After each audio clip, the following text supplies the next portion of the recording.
Hello students, मैं US प्रधान zoology faculty फिर अपने क्वेश्चंस के साथ आपके सामने हूं और हम सब पीएमटी के लिए इम्पोर्टेंट क्वेश्चंस डिस्कस कर रहे हैं। तो आपके सामने स्क्रीन पे जो क्वेश्चन दिख रहा है, इस क्वेश्चन को आप केयरफुली देखिए। तो क्वेश्चन है ये कि two restriction enzymes A and B have 4 and 8 base pairs as their recognition sites respectively.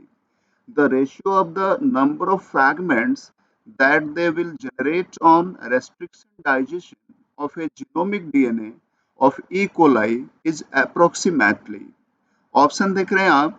First option है 4:8, सेकेंड ऑप्शन है 8:4 से, जो ऑप्शन थर्ड है वो है 1:64 और लास्ट ऑप्शन जो देख रहे हैं आप 1:256। तो ये क्वेश्चन कैसे सॉल्व करेंगे आप?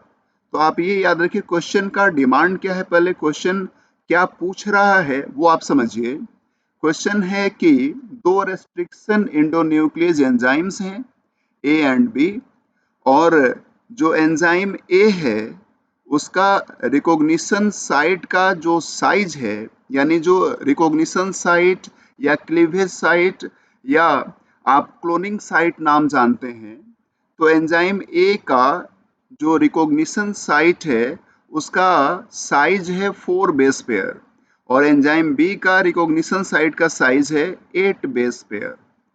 तो ये क्वेश्चन में मेंशन्ड है।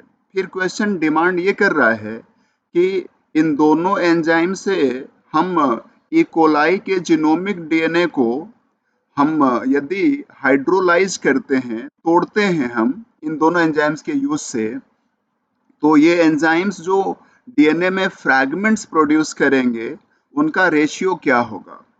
तो ऐसे क्वेश्चन को सॉल्व करने के लिए सबसे पहले आपको चाहिए कि आप गिवन डीएनए में जो रिकॉग्निशन साइट है एंजाइम्स का, उसका क्या प्रेजेंस होगा, किस फ्रीक्वेंसी से रिकॉग्निशन साइट्स गिवन डीएनए में पाए जाएंगे, यानी कितने बेसिस इंटरवल पे रिकॉग्निशन साइट्स का अकरेंस होगा इन गिवन डीएनए, इसको आप पहले डेराइव कर लें। तो इसके लिए आप फॉर्मूला यूज कीजिए 4 to power n, where n is equal to size of or number of bases in recognition sites। जैसे एंजाइम ए का जो साइज ऑफ रिकॉग्निशन साइट है वो दिया हुआ है 4 बेस पेयर, तो यहाँ पे आप एंजाइम ए के लिए n इक्वल टू यूज करेंगे 4, और उसी तरह से एंजाइम बी के लिए, क्योंकि बी का जो रिकॉग्निशन साइट का साइज है वो 8 बेस पेयर है, तो एंजाइम बी के लिए आप n इक्वल टू 8 यूज करेंगे। तो आपको ये डिराइव करना है कि एंजाइम ए और बी कितने फ्रैगमेंट्स प्रोड्यूस करेंगे, किस रेशियो में फ्रैगमेंट प्रोड्यूस करेंगे ई कोलाई के जीनोमिक डीएनए में। तो आपको इस तरह से निकालना चाहिए कि आप पहले एंजाइम ए का जो फ्रीक्वेंसी ऑफ रिकॉग्निशन साइट है जीनोमिक डीएनए में, रिकॉग्निशन साइट का जो अकरेंस होगा, जिस फ्रीक्वेंसी से रिकॉग्निशन साइट पाया जाएगा, तो एंजाइम ए का होगा 4 to power 4 और एंजाइम बी का होगा 4 to power 8। आप इसको ऐसे फिर कैलकुलेट कर लें तो ये आ जाएगा 1/4 to power 4, ठीक ना। आप इसको इस तरीके से भी रिप्रेजेंट कर सकते हैं। तो ये आ रहा है आपको 1:256। तो इस तरह से आपका जो करेक्ट आंसर होगा वो हो जाएगा ऑप्शन डी।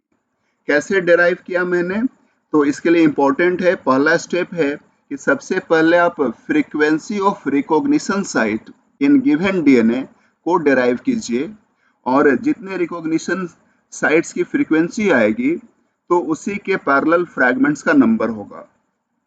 कौन सा फॉर्मूला आप यूज करेंगे फ्रीक्वेंसी ऑफ रिकॉग्निशन साइट को डिराइव करने के लिए, तो आपका फॉर्मूला होगा 4 to power n, where n is equal to number of base pair in recognition sites।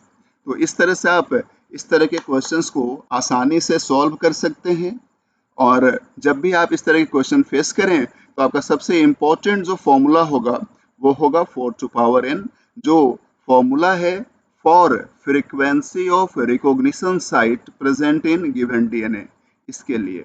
तो इस फॉर्मूला को यूज करके आप ऐसे क्वेश्चंस को सॉल्व कीजिए और फिर नेक्स्ट क्वेश्चन हम लोग डिस्कस करते हैं एक दूसरे के साथ।